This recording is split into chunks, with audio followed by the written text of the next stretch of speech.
Hey, konnichiwa minasan, it's Gray from Wakizashi's Teahouse over in Japan. How are you doing? Are you good? Are you genki? Did you have a holly jolly Christmas? I hope you did. Hope you had a great time. I've been having a really good time, eating too much, drinking way too much. Oh my goodness. But yeah, let's get on with what you're here for, which is my picks for this coming week, which will be a release on New Year's Day. Yes, January the 1st, 2025. Wow. That seems crazy. It would have been 2025. Well, we're almost in it. As I record this, there are 2 days to go. But yeah, can you believe it? A quarter of a century into the next century, into the millennium, whatever. Okay, let's get on with the picks. Starting off with DC, we have Absolute Superman issue 3, written by Jason Aaron, art by Rafa Sandoval. The cover is also by Rafa Sandoval. It's okay, I'm not really sure about this cover. It's a bit basic.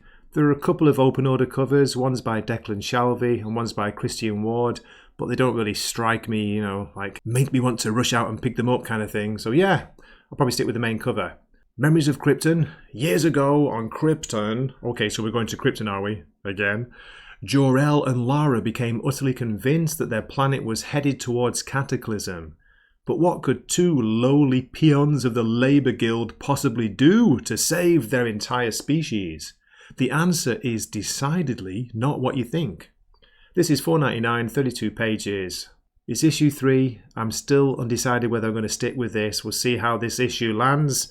How about you? Are you reading it? Are you enjoying the absolute titles? If so, do let me know in the comments which one is your favourite. Next up, and this might be a surprise if you've watched my channel before, because even though I'm a huge Batman fan, Batman comic book fan, I'm not reading the main series anymore. I've dropped it a few issues back, but this cover really caught my eye. It's very, very striking. The main cover here is by Jorge Jimenez.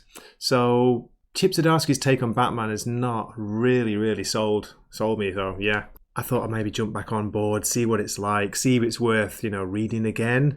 This is issue 156, legacy number 921. It's $4.99, 40 pages. Chip Zdarsky, the art's by Tony S. Daniel, it says. So that also caught my eye. So I was like, okay, a bit of Tony Daniel. Tony, welcome back.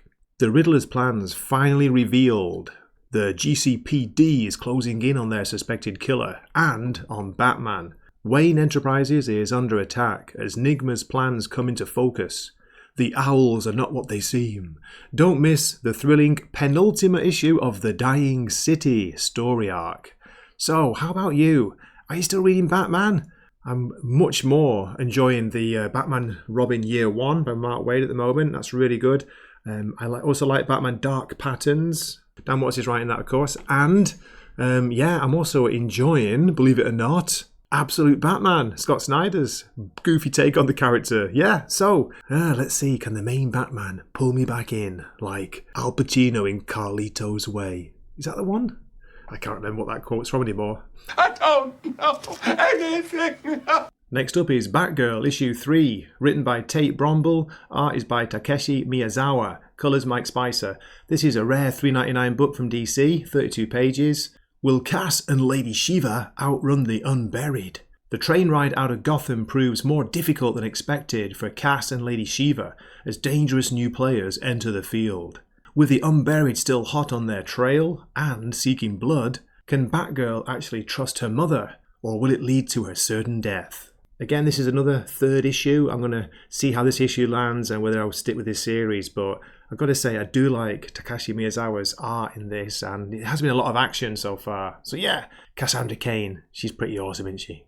We also have JSA issue 3, written by Jeff Lemire, arts by Diego Olotegui, and it's $3.99, 32 pages. Wow! What was I just saying about $3.99 books? Here's another one. The Injustice Society attacks. After sacrificing his reincarnation for one last life with a woman he loves, hell is the last place Hawkman wants to be right now. With his allies at the Tower of Fate under siege by the Injustice Society, can he escape Wotan's clutches? Or is his goose truly cooked? Goose. See what you did there? Did you have a roasted goose for Christmas? Looking at the cover here, it's Hawkman in hell. It's pretty awesome. So yeah, this has been pretty decent so far, and I'm sticking with it for now.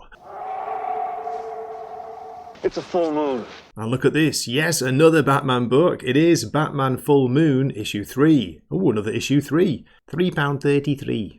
Written by Rodney Barnes, art by Steven Subic. This is $5.99, 32 pages, so it's a black label book, a bit pricey there.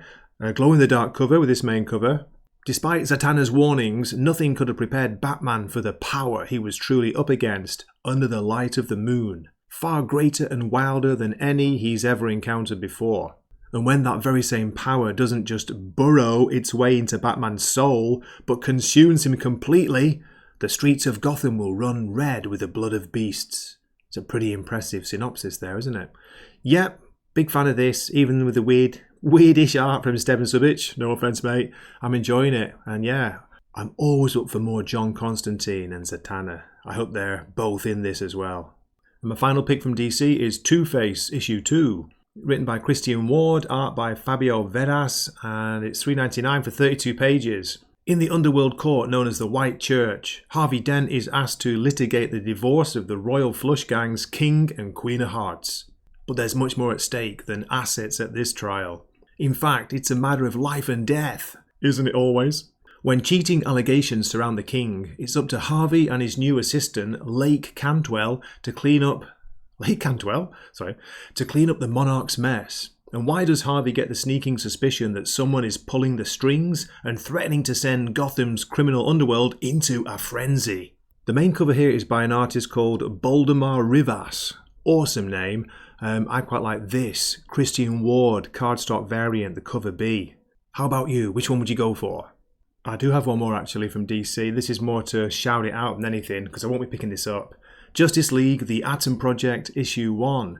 Writers Ryan Parrott and John Ridley are doing this with art by Mike Perkins. Actually, the Mike Perkins side, that might actually tempt me to have a look, but we'll see.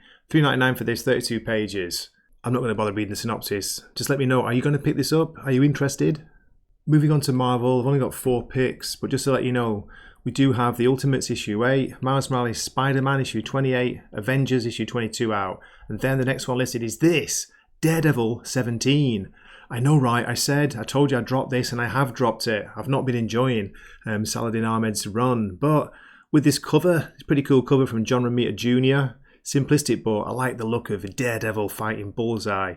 Whether that's actually got anything to do with the story, I'll find out when I read it. But yeah, this is Daredevil issue 17, $4.99, 32 pages, legacy number 679. The art's by Aaron Kuder. Death becomes her. Well, so far, nothing to do with the cover. As intrigue and violence swirl around them, Matt Murdock and Elektra Natchios are about to face the most intense conflict of their entire time as Daredevil. And it could be against one another. So by the sound of that, Daredevil, Elektra are going to fight? What's Bullseye got to do with it? Because I know Bullseye's in Spider-Boy at the moment. And I've been enjoying that, surprisingly. I know, right? Crazy.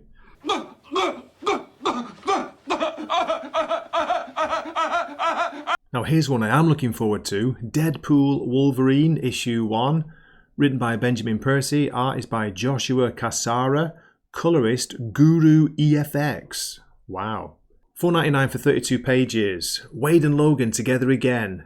The most unlikely team-up turned most demanded one. Deadpool and Wolverine are back. Together again and ready to blow your minds in this ongoing series, so Marvel says at this point, that hits like a never-ending action movie, with the fate of the world in the balance. Bit late, isn't it, bringing this out now after the movie? Come on, lads. When a fan-favourite villain is unearthed, you'll get to see a new side of our heroes and their adversary, as an ages-long plan comes to fruition. And the only thing that stands between the Earth and annihilation is the best there is and the merc with the mouth. We're told that there's going to be a series of surprises, twist reveals, and a villainous plot that will turn long-term and newly arriving ex-readers' heads. There we go. What do you reckon, folks? Any interest in this? Love this main cover, by the way. Joshua Cassara, the main cover. I looked through the variants, but nothing really caught my eye. There is a Frank Miller variant, but yeah, not exactly sold on that. No offense, Frank, as if he listens to this. Here's a new issue 1, and one that I was going to skip until I saw like the rider, and I was like, okay, I'm quite enjoying what David Pepose is doing with Space Ghost, but it is, folks, Cable Love and Chrome issue 1. Now, I'm not that clued up on the X-Men universe. I've read a few things here and there, but I don't know that much about this character, Cable, apart from Josh Brolin played him, didn't he, in Deadpool 2? Is that right? He was pretty cool, actually. But yeah, awesome cover, by the way. This main cover is Ian Churchill, it says. Love that. Let's give this a shot. Maybe it'll be good. But as I say, written by David Pepose, art is Mike Henderson. It's $4.99 for 32 pages. Marvel's most extreme mutant returns. He's been a soldier, an X-Man, a protector of the time stream. But even from his earliest days, the mutant known as Cable has been living on borrowed time, waging a lonely war against the ravages of the techno-organic virus. Yet, when a high-stakes mission in the future goes catastrophically awry, Cable is left stranded in the dystopian city of Salvation Bay, and will find himself caught in the midst of a civil war that will change his life forever. Get ready for big action, bigger threats, and the biggest guns in the Marvel Universe in this epic new series from David Pepose and superstar artist Mike Henderson. Any interest in this from you guys? Are you going to pick it up? And my final pick from Marvel, again this is a bit of an experimental issue I think. What If Galactus Transformed Hulk, issue 1. I don't know the writer, it's written by somebody called Matt Groom, artist by Lan Medina. Let's see what the synopsis says. $3.99 by the way, 28 pages. The first in a new series of one-shots that asks the question, what if Galactus recruited some of Marvel's best and brightest heroes as his new cosmic heralds? See how the power cosmic transforms these once familiar champions, twisting and turning all of Marvel history in their wake. In this tale, Galactus has conscripted Earth's strongest warrior, the Incredible Hulk, into his service. But what will turn out to be the bigger mistake? Trying to direct the fury of the Green Goliath, or giving the great mind of Bruce Banner a cosmic problem to solve? Yeah, I'm always up for trying a what if to see, it could be a good story. I hope it is. Let's see what this one's like. See to your duties. The light is mine. Moving on to indies, and there aren't many out this week. Saga comes out, by the way, the new issue of Saga, if you collect that. But I'm going to go for Savage Dragon, issue 274. Writer-artist Eric Larson. Back from the dead. The vicious despot from Dimension X is revealed. Mr. Glum returns, and he has his eyes set on Angel Darling and the subjugation of all mankind. Meanwhile, Malcolm Dragon frantically tries to locate Glum's captive, Frank Darling, who may well be humanity's only hope. Comes with our highest possible recommendation. Great synopsis there from Eric Larson, I guess. $3.99 for this. Any Savage Dragon fans out there, apart from good old Dwayne? Next up, and also from Image, Knights vs. Samurai issue 4. Written by David Dasmalchian. Art is by Federico Mele. $2.99 for this. Very rare, $2.99 comic these days. The epic battle between Charles and Sanada Musashi begins. Valor versus honor, with the lives of their respective armies hanging in the balance. That's all that it says. The main cover here is by, oh my goodness, let's try and read this. Gianenrico Bonacorsi. Mamma mia, sorry. How dare you! Cancel Grey. There is one variant cover by Bjorn Barons, but I've tried to get an image of it. It's tiny on League of Comic Book Geeks. It blow it up, it looks awful. So it does look good, it's just very, very small. And finally, and this is more a shout out for me old buddy Salty Travelling Sea, because I don't think I'll be able to get hold of this. It is Mark Spears' Monsters issue 1. It's the third printing with a fantastic cover, a 1 in 20 Mark Spears variant, it says. Nightmare on Elm Street, the original classic poster. Yeah. All it says on the synopsis, well, it's got quite a big synopsis, but $5.99, 32 pages. The comic book company is called Keenspot. As I say, I won't be able to get this. If I can get digital, I'll have a go. But yeah, anyway. It's based on Mark Spears' hit trading card series of the same name. Spears brings classic monsters to life with a modern twist. Set in the early 1980s, a retired monster slayer, not Buffy, maybe it is, from a forgotten era, learns that an old friend has disappeared and a malevolent force from his past has resurfaced. Reluctantly, the mysterious Slayer is pulled back into the realm of the supernatural, determined to confront the ancient evil once again, and prevent it from wreaking havoc on the world once more. Meanwhile, two seasoned detectives are investigating a series of grisly murders, and a group of kids embark on their own adventure after witnessing what they believe to be their recently deceased neighbour wandering the streets at night. Hello. What do you think, folks? Are you interested in this? Sounds like it was a Kickstarter thing probably first, that's what I have heard. Lots and lots of variant covers, too many to show. But yeah, great art by Mark Spears, and I love this main cover. Well, I should say the 1 in 20 Mark Spears variant of the third printing. Good grief. Okay, if you're still here, if you're still listening or watching, please do look at the screen if you can. I want to show you something which kind of surprised me on the League of Comic Book Geeks. Here are the new releases, as you can see, starting off with DC, Marvel, Image. Let me scroll down.